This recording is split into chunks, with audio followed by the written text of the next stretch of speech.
नमस्कार, आप देख रहे हैं तेज खबर 24 और वक्त है खबरों का।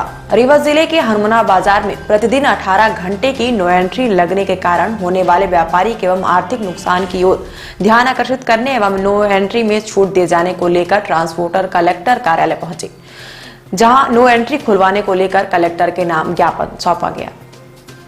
बताया गया कि हनुमाना बाजार में साप्ताहिक हाट बाजार एवं सड़क सुरक्षा समिति द्वारा बाजार में होने वाली भीड़ का हवाला देकर नो एंट्री लगाई जाती है। इससे वाहनों का आवागमन अत्यधिक प्रभावित होने से व्यापार पर व्यापक विपरीत असर पड़ रहा है। ट्रांसपोर्टरों ने बताया कि हनुमाना बाजार के रास्ते में 2 पाठशालाएं आती हैं। साप्ताहिक हाट बाजार के दौरान मंगलवार एवं शुक्रवार को भी सुबह 7 बजे से शाम 7 बजे तक ही बाजार में लोगों की भीड़ का माहौल होता है। जिस मार्ग पर नो एंट्री है उसका कोई वैकल्पिक मार्ग या बाईपास मार्ग नहीं होने से नो एंट्री से ट्रकों की माल ढुलाई बुरी तरह से प्रभावित हो रही है, जिससे आवश्यक वस्तुओं की आपूर्ति बाधित हो रही है। हनुमाना आसपास के ग्रामीण इलाकों का एक केंद्रीय बाजार होने से आपूर्ति का असर आसपास के ग्रामीण क्षेत्र पर भी व्यापक रूप से पड़ रहा है एवं इसे नो एंट्री के कारण ट्रक लगातार दिन भर खड़े रह जाते हैं, जिससे ट्रक मालिकों पर भी विपरीत आर्थिक असर पड़ रहा है। अभी तक कोविड-19 महामारी संकट के कारण व्यापार पर बड़ा विपरीत असर समाप्त हुआ है। अब इस नो एंट्री के कारण व्यापारियों के सामने व्यापार को बचाने का संकट मंडरा रहा है। वहीं नो एंट्री को लेकर स्थानीय विधायक पर आरोप लगाया गया है कि विधायक के कहने पर नो एंट्री लगाई गई है। कलेक्ट्रेट कार्यालय में आने का कारण यह है कि हम लोग बहुत दुखी हैं। हनुमाना बाजार में नो एंट्री का मामला है।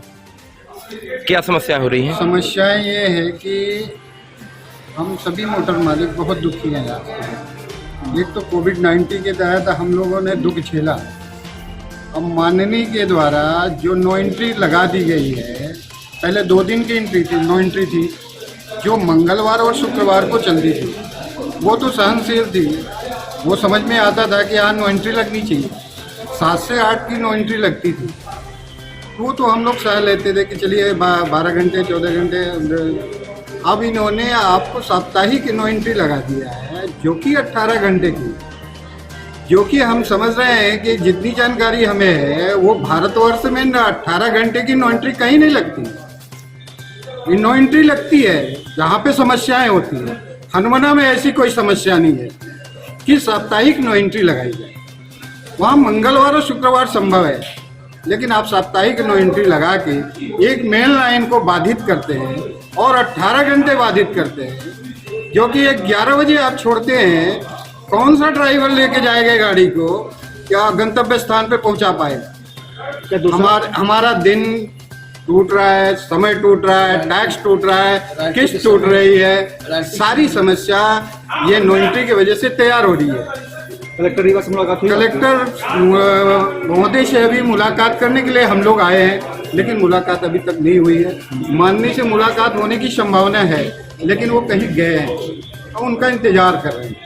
जो आपके द्वारा बताया जा रहा है, अगर इस बात को, इस मामले को लेकर के अगर किसी प्रकार से कोई कार्रवाई नहीं की जाती है तो अग्रिम व्यवस्था क्या आपके लोगों?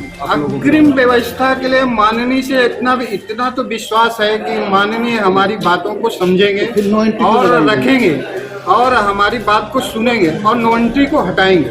नो एंट्री फिर लगाई क्यों गई? नो एंट्री माननीय विधायक जी के व्यापारियों को कुछ असुविधा हो रही थी, जिसकी वजह से उन्होंने विधायक को दबाव बनाया। माननीय से कहा उन्होंने नो एंट्री। हम लोगों के प्रति कहीं भी उन्होंने जरा सा भी जिक्र मन में नहीं सोचा इन ट्रक व्यवसायियों का क्या हो। तो भीड़ होगी इसके वजह से वहाँ पे कोई भीड़ नहीं है।